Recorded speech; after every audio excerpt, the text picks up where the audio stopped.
السلام علیکم ورحمۃ اللہ وبرکاتہ۔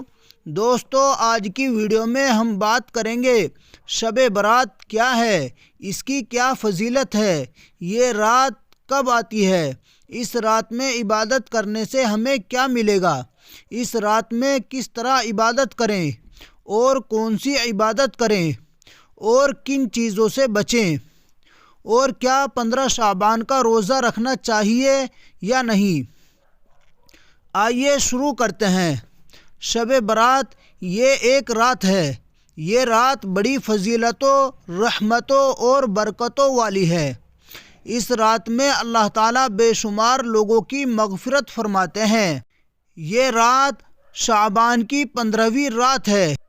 یہ رات رمضان المبارک کے مہینے سے پہلے مہینے میں آتی ہے، تقریباً 15 دن پہلے آتی ہے۔ 14 شعبان کی شام کو سورج غروب ہونے کے بعد سے شروع ہو جاتی ہے۔ اس رات کو ہماری بول چال میں شب برات کہتے ہیں۔ شب برات کا مطلب، شب کا مطلب رات اور برات کا مطلب بری ہونا، کیونکہ اس رات میں اللہ تعالیٰ اپنے بے شمار بندوں کی مغفرت کر کے جہنم سے بری فرما دیتے ہیں۔ اسی لیے اس رات کو شب برات کہا جاتا ہے، اور حدیثوں میں اس رات کو نصف شعبان کی رات کہا گیا ہے، کیونکہ یہ رات شعبان کے مہینے کے درمیان میں آتی ہے، بیچ میں آتی ہے، اسی لیے اسے نصف شعبان کی رات کہا گیا ہے۔ اس رات میں عبادت کرنے کا معمول ابتدائے اسلام سے چلا آ رہا ہے، اور ہمارے بزرگ علماء، سلف صالحین اور نیک لوگ اس رات کی فضیلتوں برکتوں سے فائدہ اٹھاتے چلے آ رہے ہیں۔ اس رات کی فضیلت بہت سی احادیث سے ثابت ہے، گو ان احادیث کو علماء نے ضعیف کہا ہے، مگر شب برات کی فضیلت کی حدیث بہت کثرت سے ہیں، اس بنا پر ان کا ضعف کم ہو جاتا ہے اور شب برات کی فضیلت ثابت ہو جاتی ہے۔ اس رات کی فضیلت کا بالکل انکار کرنا بھی درست نہیں۔ شب برات کی فضیلت کی کچھ احادیث یہ ہیں، جیسے ایک حدیث میں ہے، حضرت عائشہ رضی اللہ عنہا فرماتی ہیں، میں نے ایک رات میں نبی کریم صلی اللہ علیہ وسلم کو اپنے بستر پر نہ پایا، تو میں آپ صلی اللہ علیہ وسلم کی تلاش میں نکلی، تو میں نے دیکھا کہ آپ صلی اللہ علیہ وسلم بقیع میں موجود ہیں۔ بقیع یعنی مدینے کی قبرستان میں ہیں۔ آپ صلی اللہ علیہ وسلم نے مجھے دیکھ کر ارشاد فرمایا، کیا تو یہ اندیشہ رکھتی ہے کہ اللہ اور اس کا رسول تیرے ساتھ ناانصافی کرے گا؟ میں نے عرض کیا کہ یا رسول اللہ صلی اللہ علیہ وسلم، مجھے یہ خیال ہوا کہ آپ کسی دوسری بیوی کے پاس تشریف لے گئے ہوں گے۔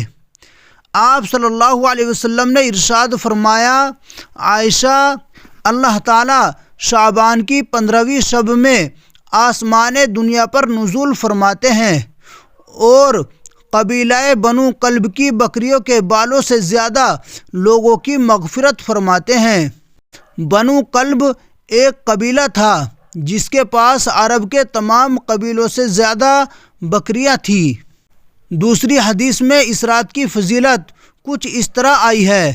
حضرت علی رضی اللہ عنہ سے روایت ہے، رسول اللہ صلی اللہ علیہ وسلم نے ارشاد فرمایا، جب نصف شعبان کی رات آ جائے تو تم اس رات میں قیام کرو اور اس کے دن 15ویں تاریخ کا روزہ رکھو، اس لیے کہ اس رات میں اللہ تعالیٰ سورج غروب ہونے سے فجر تک قریب کے آسمان پر نزول فرماتے ہیں، یعنی پہلے آسمان پر نزول فرماتے ہیں، اور ارشاد فرماتے ہیں، ہے کوئی مجھ سے مغفرت چاہنے والا جس کی میں مغفرت کروں، ہے کوئی رزق کا طالب جسے میں رزق عطا کروں، ہے کوئی بیمار جسے میں شفا عطا کروں، ہے کوئی مصیبت زدہ جس کو عافیت عطا کروں، کیا ہے کوئی ایسا اللہ تعالیٰ برابر یہ آواز دیتے رہتے ہیں یہاں تک کہ سورج طلوع ہو جاتا ہے۔ اسی طرح ایک حدیث میں شب برات کی فضیلت ایسے آئی ہے۔ حضرت ابو موسیٰ اشعری رضی اللہ عنہ فرماتے ہیں کہ رسول اللہ صلی اللہ علیہ وسلم نے ارشاد فرمایا، بے شک اللہ تعالیٰ جھانکتے ہیں، یعنی بندوں کی طرف متوجہ ہوتے ہیں نصف شعبان کی رات میں، پس اپنی تمام مخلوق کی مغفرت فرما دیتے ہیں سوائے مشرک اور کینہ رکھنے والے کے۔ اور شب برات کی فضیلت میں یہ بھی آتا ہے کہ حضرت عبداللہ بن عمر رضی اللہ عنہ فرماتے ہیں 5 راتوں میں دعا رد نہیں ہوتی، ایک جمعہ کی رات، دوسرے ماہ رجب کی پہلی رات، تیسرے نصف شعبان کی رات، چوتھے اور 5ویں عیدین کی راتیں۔ ان کے علاوہ اور بھی بہت سی حدیثیں ہیں جس میں شب برات کی فضیلت بیان کی گئی ہے۔ ویڈیو زیادہ لمبی نہ ہو جائے اس لیے ان احادیث کو چھوڑ دیا گیا، مگر ان سب احادیث سے یہ پتہ چلتا ہے کہ شب برات بڑی ہی فضیلت والی رات ہے، اس رات کی ہمیں قدر کرنی چاہیے۔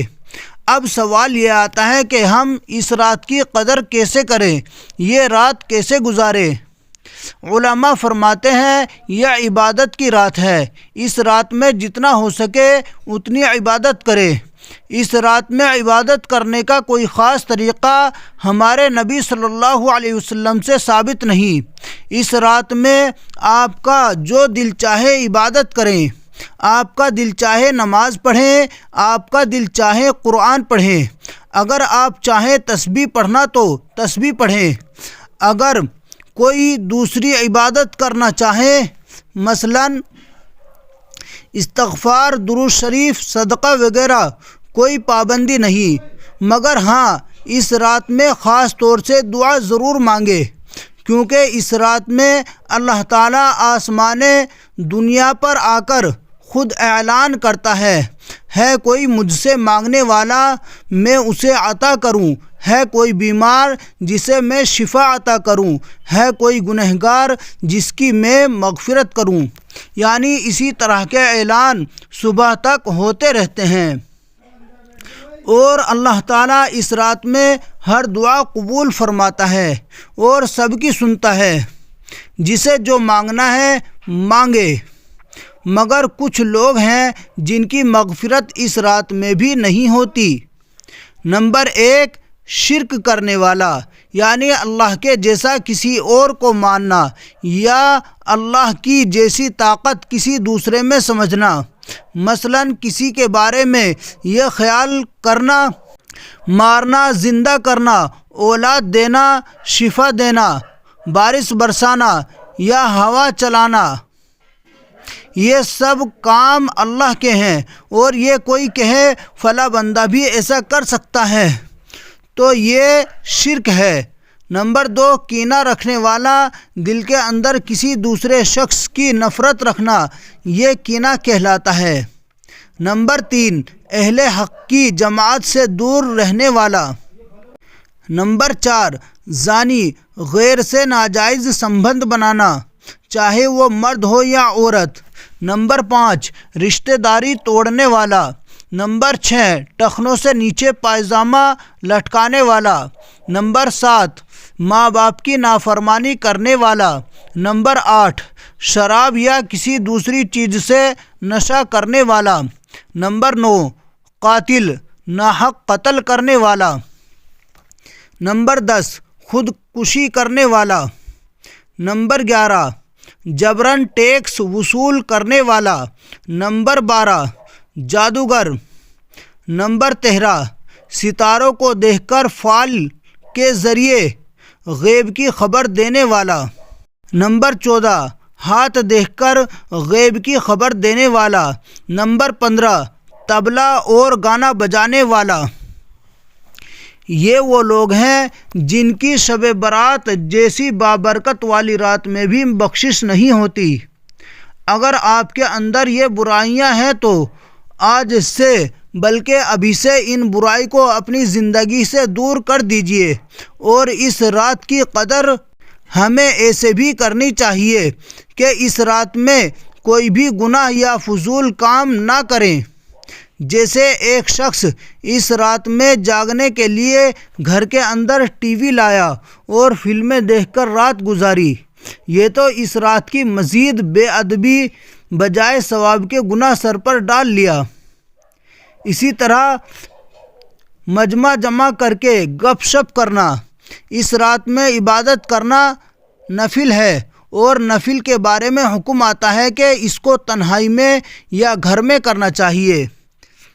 اور ہمارے نبی صلی اللہ علیہ وسلم کی بھی سنت ہے کہ ہمارے نبی صلی اللہ علیہ وسلم فرض مسجد میں ادا فرماتے اور سنت نفل وغیرہ گھر میں پڑھا کرتے تھے۔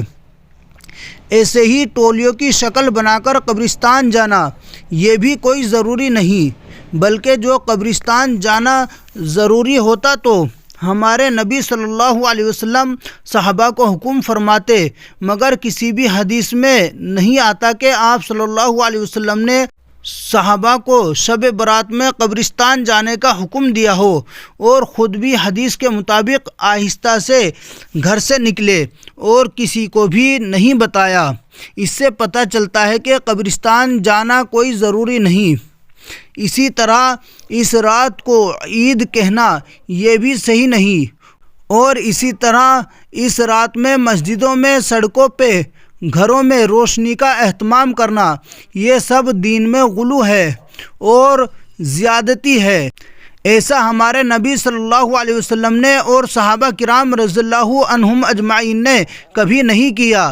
ایسے ہی حلوہ یا کوئی اور مٹھائی بنانے کا اہتمام کرنا، یہ بھی کہیں سے ثابت نہیں۔ غرض اس رات میں بیہودہ اور فضول کاموں سے بچیں، اور جتنا آپ سے ہو سکے اتنی عبادت کریں۔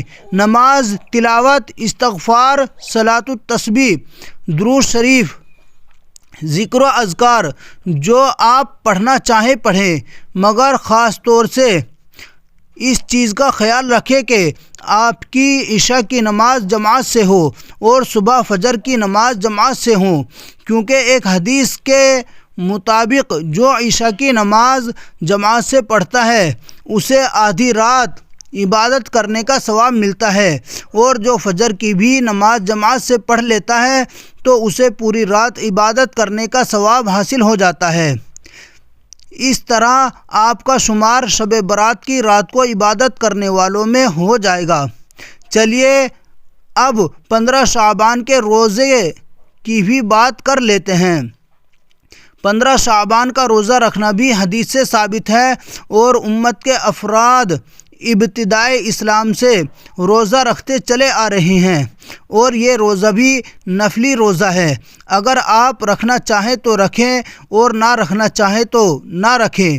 روزہ رکھیں گے تو ثواب ہوگا، اور نہیں رکھیں گے تو کوئی گناہ نہیں، مگر روزہ نہ رکھنے والوں کو برا بھلا کہنا اور شب برات میں عبادت نہ کرنے والوں کو برا بھلا کہنا یہ غلط ہے اور کم علمی کی بات ہے۔ دوسروں کو برا بھلا کہنے سے بچیں۔ دوستو، آج کی ویڈیو میں بس اتنا ہی۔ اگر آپ کا کوئی سوال رہ گیا ہو تو آپ کمنٹ باکس میں جا کر پوچھ سکتے ہیں، میں آپ کے سوال کا جواب دینے کی پوری کوشش کروں گا۔ چلیے ملتے ہیں اگلی ویڈیو میں۔